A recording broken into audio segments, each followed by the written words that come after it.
example, here industrial gas purification is shown as a short model.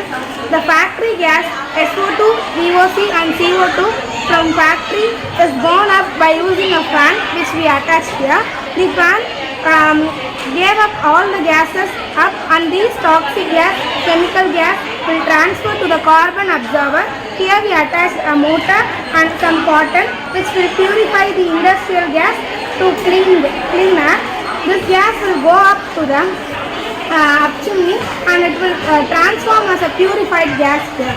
This industrial gas purification method will help all the human beings and organisms to breathe carefully, and this will reduce all the pollutions.